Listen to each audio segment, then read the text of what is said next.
Alors Bruno Forzani, bonjour. Vous êtes le co-réalisateur de L'étrange couleur des larmes de ton corps, un film qui est présenté hors compétition au festival de Gérardmer, un festival que vous connaissez déjà puisque vous avez déjà présenté votre premier film, c'est ça? Oui, on avait présenté en 2010 Amer, notre premier film.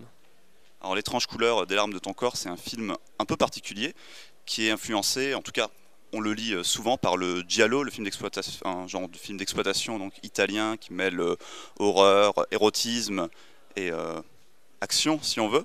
Est-ce que c'est une influence que vous assumez? Oui, complètement.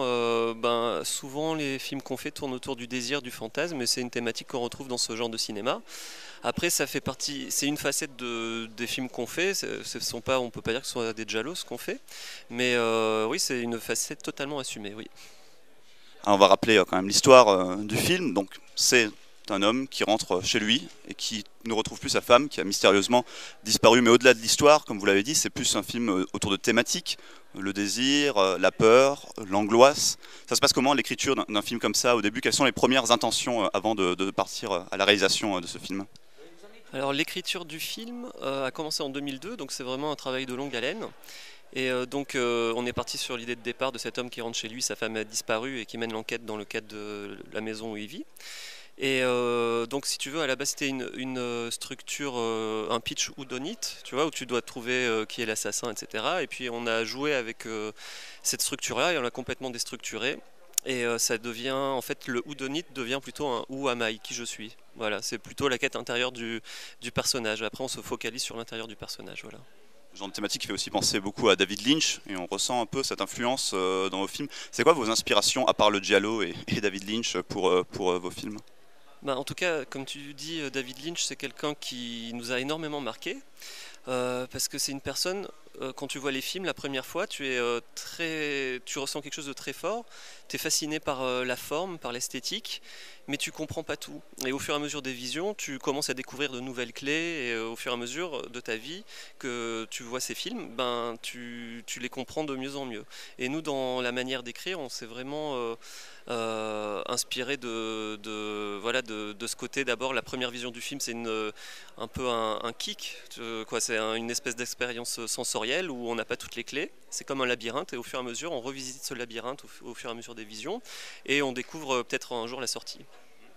Et au-delà de l'histoire, de l'intrigue, de cette expérience, des thématiques, c'est aussi un film marqué par une esthétique très forte, et une esthétique qui est marquée par son décor, cette villa dont on a beaucoup parlé dans la présentation du film, qui est une villa, il me semble, à Nancy, si je ne me trompe pas. Qu'est-ce qui est venu en premier, l'envie de se faire ce film ou l'envie de faire un film dans ce décor? Donc en fait, par rapport à la villa du film, elle est composée de 7 maisons différentes. Donc on a recomposé un puzzle. Et on a tout de suite pensé à l'art nouveau quand on a écrit le film.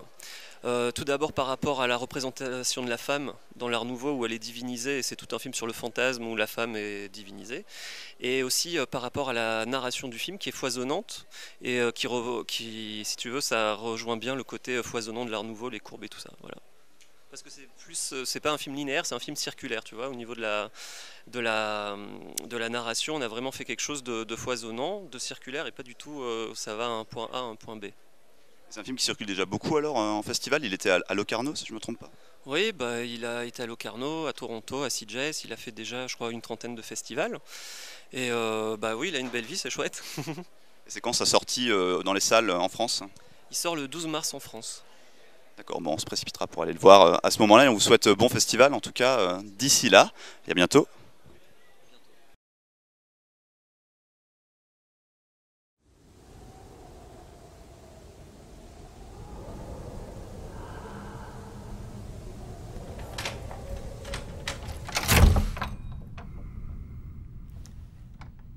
Edwige.